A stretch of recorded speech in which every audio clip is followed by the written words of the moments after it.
Is the Seattle freeze a real thing? Welcome in, much love. Trav here, taking a stroll out here in California.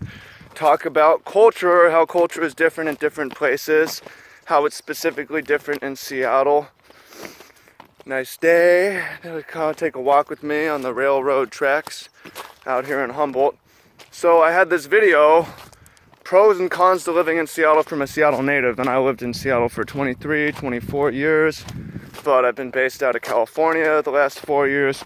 Got a chance to travel a bit, Northern Europe, Western Europe, Southern Europe, Latin Europe, some Latin America, probably more than someone my age. I don't claim to have been everywhere and lived everywhere, but definitely enough to see that there's a difference in cultures, and one of those differences is especially the difference between Seattle and a place like southern France, which we'll talk about. But I mentioned in the pros and cons of living in Seattle that there's something called the Seattle freeze, which is a social climate where people are a little bit colder, and then there's a lot of comments saying, I don't think, is that true? A lot of people saying, I don't think that's true. People saying, I've been there and the people are really friendly and I didn't notice it. And some people saying it is true. So what is the deal with it? Well, first of all, I didn't know about it or even hear about it for the longest time because I was from there. Didn't go anywhere else. It was all that I knew. So it just is what it is, right? I didn't hear about it till I was in university, and I started to meet people who were from other places. And there was one friend in particular, Chana. Some of you guys maybe know Chana. Chana is from Thailand. He lives in Perth, Australia now. And he was from like Louisiana when he was in the US. And he's a really social guy. And he's like, I have such a problem making real close connections in Seattle. It's that Seattle freeze, man. It's like, well, what do you mean Seattle freeze?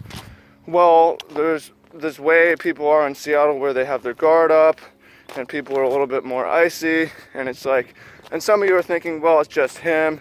It's just, yeah, I mean, well, just because your experiences, you find it very easy, then doesn't mean it's true for everyone. And again, for me, I have a lot of friends who are still there.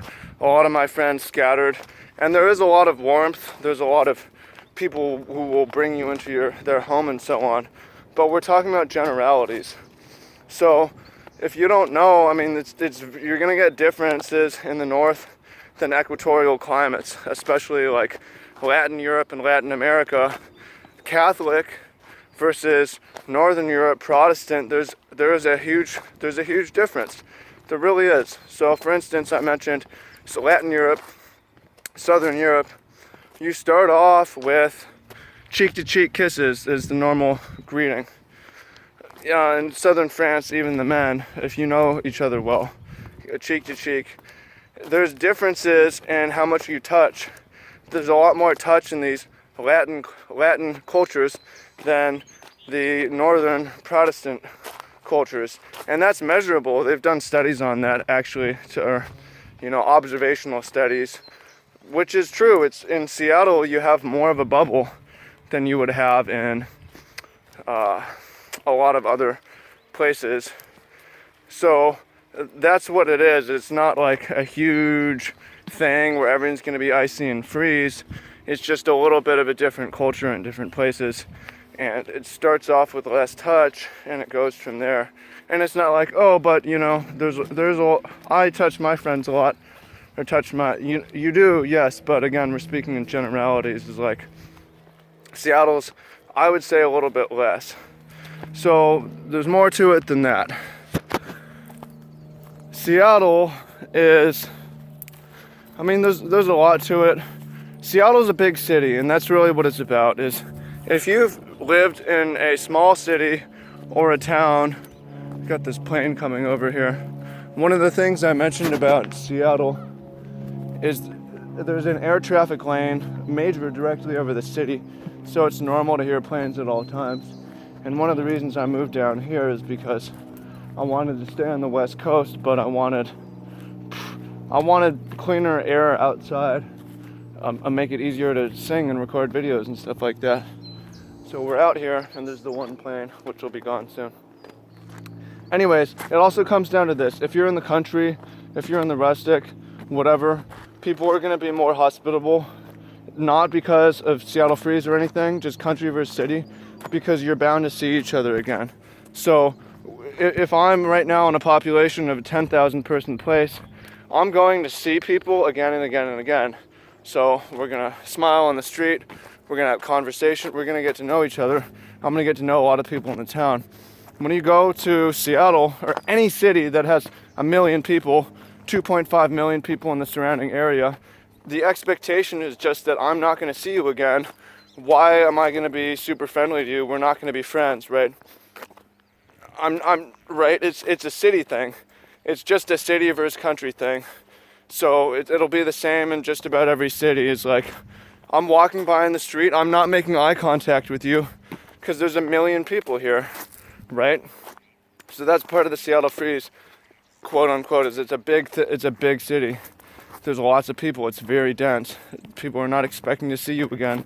They don't see why they should be friends with you, so they aren't gonna kiss you on the cheek, right? Also, the physical climate, it's cold. It's far north. It's the northernmost major city in the U.S. Only parts of Maine go north of it. Does that mean, it's not super cold because it's not inland. It's on the water, so it gets cooled by that, but the average temperature is low. It's not super high because it's northernmost. It's in a cloud basin. I've got another video on this, Seattle neighborhood tour that shows this, but you have a cloud basin that keeps it overcast. And it's not like this place where I'm in Humboldt is overcast, but it tends to blow over most days for at least a couple hours. Seattle's not like that. The cloud basin between the mountains will just stay for fucking months. It can be pretty brutal. So you have people who are very sun deprived. Maybe they're going to school or maybe they're going to work. They're not getting very much vitamin D or any. And some people have seasonal affective disorder, but people will get to be cranky and grumpy for that reason. They're just not getting any sun. And that's a real thing. Like it's true. People are way happier when the sun comes out. So you're going to get a way different social climate and mood if you come in the summer than if you come in the winter. If you come in the winter, people are more likely to be like, fuck off. Nothing's happening. Nothing's going on. I'm going to sleep all the time. I'm not going to be nice, friendly to you.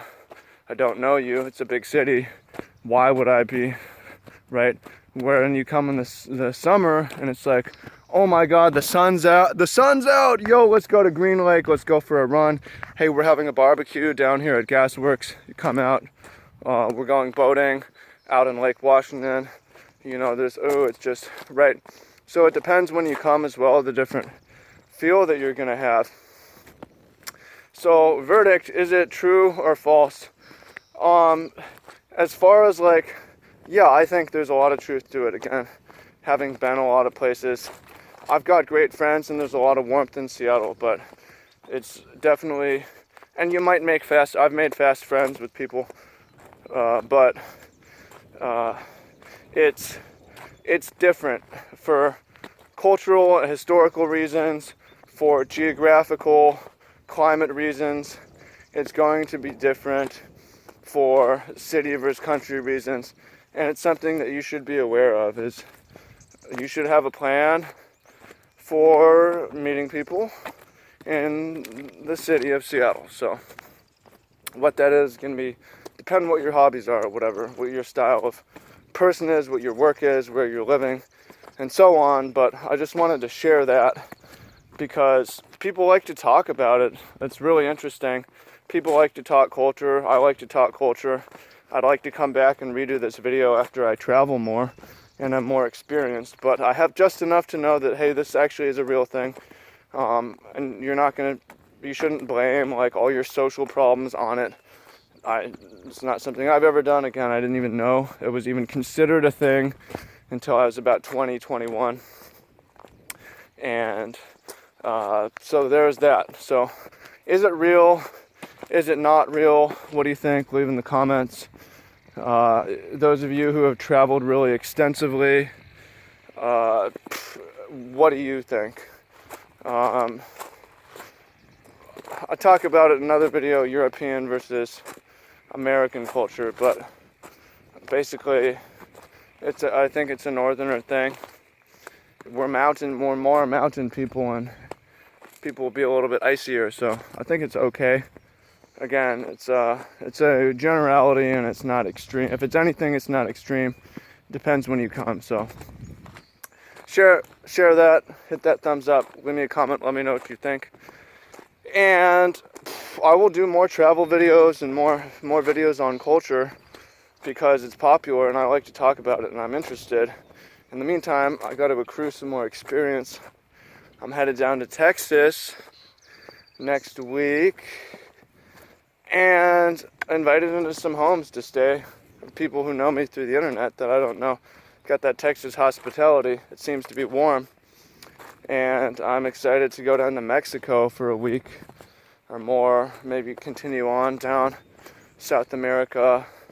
So that's going to be cool. Stay tuned for adventures with that, lessons that I share. Try to stay aware and make myself useful for you all as I do it. So once again, thank you all, much love. Check out those other videos if you want to and you haven't yet. And I'll see you when I see you. I'll see you in the comments. So let me know what you think.